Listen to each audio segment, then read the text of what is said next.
অবগত কৰিব বিচাৰিছো যে যোৱা 29 জুলাই আক্ৰাসু একত্ৰীকৰণৰ ক্ষেত্ৰত আমি সকলো গোটে সম্পূৰ্ণ সহযোগত আমি ইমান দিনে আমাৰ একত্ৰীকৰণ কমিটিৰ যি চেষ্টা আৰু বিভিন্ন আমাৰ আক্ৰাসুৰ বিভাজিত গোটসমূহৰ সভাপতি সম্পাদক আৰু প্ৰতিনিধিসকলৰ যি অহৰহ প্ৰচেষ্টা যোৱা কালি 29 জুলাই বঙাইগাঁও আমাৰ আক্ৰাসু একত্ৰীকৰণৰ ক্ষেত্ৰত আমি সকলো গোটৰ সভাপতি সম্পাদক আদি কৰি সকলো জিলা সমিতিৰ বিষয়ববীয়া তাত যাই আমি উপস্থিত হৈছিলোঁ। কিন্তু দুখ আৰু পৰিতাপৰ বিষয় যে তাত যাই আমি যিখিনি আমি দেখা পালোঁ সেইকাৰণে আমাৰ বিভিন্ন তাত আমাৰ আক্ৰাসুৰ বিভাজিত গোটসমূহে তাত দেখা গ'ল যে এই একত্ৰীকৰণৰ ক্ষেত্ৰত সহযোগ নকৰি উভতি আহিব লগা হ'ল। নিশ্চয় কাৰণ আছে, সেই কাৰণবিলাক আমাৰ ইয়াত আক্ৰাসুৰ আন এটা গোটৰ সভাপতি দীপেন ৰায়ে বিতংভাৱে আপোনালোকৰ ওচৰত দাঙি ধৰিব।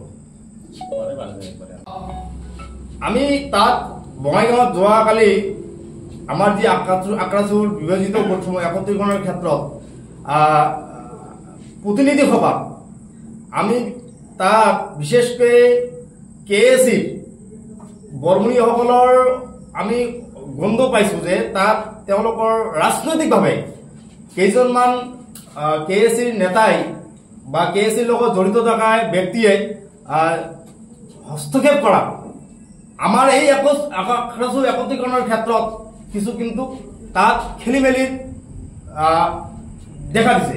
আৰু সেই পৰিপ্ৰেক্ষিতত আমাৰ আক্ৰাসুৰ বিভিন্ন বিশেষকৈ গৰিষ্ঠ সংখ্যক গোটে তাত সহযোগ নকৰিলে। আৰু বিশেষকৈ সমান্তৰালভাৱে দেখা গ'ল যে মই অভিব্যক্ত গোৱালপাৰা আক্ৰাসুৰ সভাপতি হিচাপে তাত উপস্থিত হ'বলৈ গৈছিলোঁ। কিন্তু আমি এই যে আমাৰ যিটো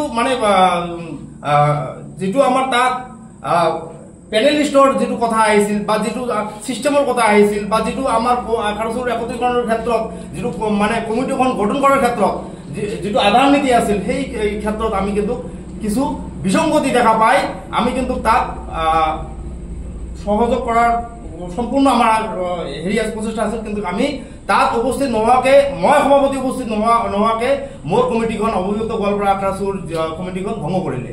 হয়, মোৰ অভিযুক্ত গোৱালপাৰা আক্ৰাসুৰ আমাৰ প্ৰতিনিধি হয়তো মোৰ কেন্দ্ৰীয় কমিটিৰ হয়তো কোনো প্ৰতিনিধি তাত অংশগ্ৰহণ কৰিছিল, কিন্তু মই সভাপতি তাত উপস্থিত নাছিলোঁ। কিন্তু কেনেকৈ মই সভাপতি উপস্থিত নথকাকৈ কেনেকৈ মোৰ কেন্দ্ৰীয় কমিটিখন ভংগ কৰিলে?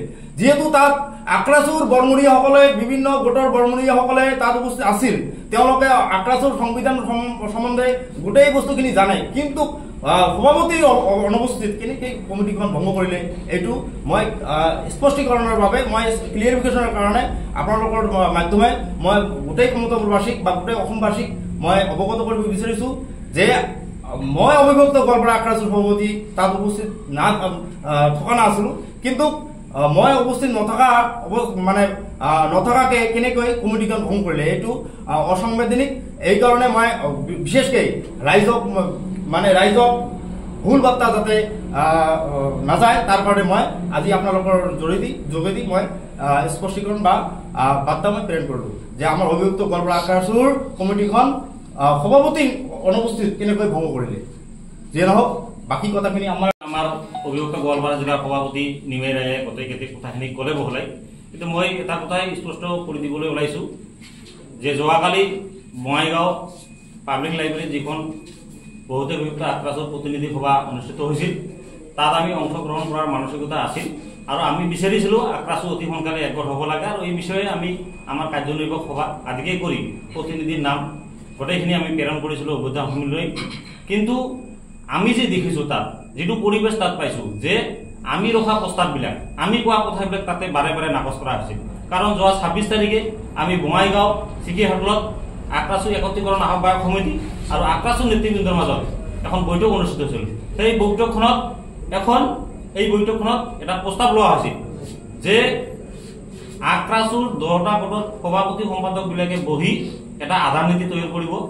আৰু যিহেতু আমি 10টা গোটত বিভক্ত হৈ আছোঁ, যিহেতু আমি প্ৰতিনিধি সভাখনত যিহেতু 10টা গোটে যদি প্ৰতিনিধি হিচাপে যদি আক্ৰাসুৰ কেন্দ্ৰীয় কমিটি গঠন কৰিবলৈ যাওঁ তাতে হয়তো বহুত ধৰণৰ কথা আহিব পাৰে। ভোটৰ ব্যৱস্থা কৰিব লগা হ'ব পাৰে বা দীঘলীয়া এটা প্ৰচেষ্টালৈ গুচি যাব পাৰে। সেইকাৰণে আমি বিচাৰিছিলোঁ যে আক্ৰাসুৰ 10টা গোটৰ সভাপতি সম্পাদকে বহি এটা পেনেল তৈয়াৰ কৰি পেলাই যিটো আমি আক্ৰাসু একত্ৰীকৰণ আহ্বায়ক সমিতিৰ হাতত জমা দিম আৰু সেইটো আক্ৰাসু একত্ৰীকৰণ আহ্বায়ক সমিতিয়ে এই নতুন কমিটিখন ঘোষণা কৰিব। আৰু আমি এইটোই বিচাৰিছিলোঁ, কিন্তু আমাৰ এই প্ৰস্তাৱটো 10টা গোটে 9টা গোটে লোৱা প্ৰস্তাৱটো, যিটো আমি 9টা গোটে সহমতত আছিলোঁ, হয়তো এটা গোটে এই প্ৰক্ৰিয়াটোক বিৰোধ কৰিছিল। আৰু যেহেতু মেজৰিটি আমি এই প্ৰক্ৰিয়াটোক সমৰ্থন কৰিছিলোঁ, সেইটো আমি এইকাৰণে আক্ৰাসু একত্ৰীকৰণ আহ্বায়ক সমিতিয়ে এই প্ৰক্ৰিয়াটোক মানি লৈছিল। আৰু আমি যেতিয়া কালি পেনেল আকাৰে সেই প্ৰক্ৰিয়াটো লৈ পেলাই আমি ৰিচিপশ্যন কমিটি লৈ গুচি গ'ল, তেখেতসকলে আমাৰ এই প্ৰক্ৰিয়াটোক বাৰে বাৰে নাকচ কৰিছিল। কিন্তু এটা কথা ইয়াতে আহি পৰিছে যে আমি প্ৰথমৰ পৰাই এটা আক্ৰাসুৰ 29 তাৰিখে হ'ব লগা আক্ৰাসুৰ প্ৰতিনিধি সভাখনলৈ আমাৰ এটা আগতীয়াভাৱে এটা ধাৰণা আছিল। যিদিনাখনে আক্ৰাসুৰ প্ৰতিনিধি সভাখনলৈ যিদিনাখনে ৰিচিপশ্যন কমিটি গঠন হৈছিল, যিদিনাখনে আক্ৰাসুৰ ৰিচিপশ্যন কমিটিৰ সভাপতিৰ দায়িত্ব ক্ষিতিশ বৰ্মনৰ হাতত ন্যস্ত কৰা হৈছিল। কাৰণ ক্ষিতিশ বৰ্মন আক্ৰাসুৰ এটা গোটৰ সভাপতি, তেখেতে কেনেকৈ উভয়তাৰা সমিতিৰ সভাপতি হ'ব পাৰে। সিদিনাখন আমি বাৰে বাৰে বিৰোধিতা কৰাৰ পাছতো কিন্তু আমাৰ কথাটো কাণ খান নিদিলে। গতিকে আমি কালি যিটো তাত পৰিস্থিতি পাইছোঁ, আমি প্ৰতিনিধি সভাত অংশগ্ৰহণ কৰিবলৈ গৈছিলোঁ, কিন্তু তাতে যিটো পৰিস্থিতি হৈছে যে সন্মানজনকভাৱে আক্ৰাসু 10টা গোটে এক হওক বুলি কোনেও বিচৰা নাছিল। তাতে কিছুমান মুষ্টিমেয় লোকে বিচাৰিছিল যে আক্ৰাসু 10টা গোটে নহয় 2টা গোটে একত্ৰীকৰণ হওক, কাৰণ 10টা গোটে একত্ৰীকৰণ হ'লে আক্ৰাসুৰ বিভিন্ন পদ বিভিন্ন জিলালৈ গুচি যাব। সেইকাৰণে বিচাৰিছিল যে তাতে বঙাইগাঁও কেন্দ্ৰিক এটা লবি হৈছে, তাতে বঙাইগাঁৱত আক্ৰাসুৰ সভাপতি সম্পাদক থাকিব লাগে বুলি ভিতৰুৱাভাৱে এটা বুজা কৰা হৈছে। আৰু সেইটোৱে কৰিছিল কালি যোৱাকালি যে আক্ৰাসুৰ 3টা মুখ্য পদ, এটা সভাপতি, এটা সম্পাদক, এটা মুখ্য উপদেষ্টা, 3টা পদে বঙাইগাঁও জিলাত ৰাখিছে। গতিকে আমি কেনেকৈ মানি লম সেইটো? আৰু এতিয়া ইয়াতে বহুতো এটা হোটেল ৰাজনীতি হৈছে। কেএছি 2জন পাৰিষদ বিশেষকৈ এই ভূমিকাটোত চামিল হৈছে। বিভিন্ন জিলা সমিতিলৈ ফোন কৰিছিল, বিভিন্ন জিলা সমিতিয়ে হোটেলত ৰখাৰ ব্যৱস্থা কৰিছিল। আৰু সিহঁতে আক্ৰাসুৰ অধিৱেশনৰ নামত এই কেএছি পাৰিষদ এজনে বিভিন্ন ৰাজনৈতিক দলৰ ওচৰত পইচা বিচাৰিব গৈছিল। তেখেতে সভাই সমিতিয়ে বিজেপিৰ বিৰোধিতা কৰি থাকে, খিলঞ্জীয়াৰ কথা কয় সেই পাৰিষদজন, কিন্তু এই অখিলঞ্জীয়াৰ মানুহৰ পৰা আক্ৰাসুৰ এটা গোটৰ হৈ পইচা বিচাৰি গৈছিল। আমাৰ তাতে প্ৰমাণ আছে আৰু পইচা উঠাই লৈ আহিছিল। গতিকে আমি এই ক্ষেত্ৰত কালি সহযোগ কৰিব পৰা নাই। আমি ৰাইজৰ ওচৰত ক্ষমা বিচাৰিছোঁ, দুখিত। কিন্তু ভৱিষ্যতে আমি এই 8টা গোটে 7টা গোটে একেলগে চলাৰ এটা ৰাস্তা তৈয়াৰ কৰিছোঁ। আৰু অতি সোনকালে যদি আমি পাৰোঁ এই 7টা গোটে আমি একত্ৰীকৰণ হ'বলৈ গৈ আছোঁ।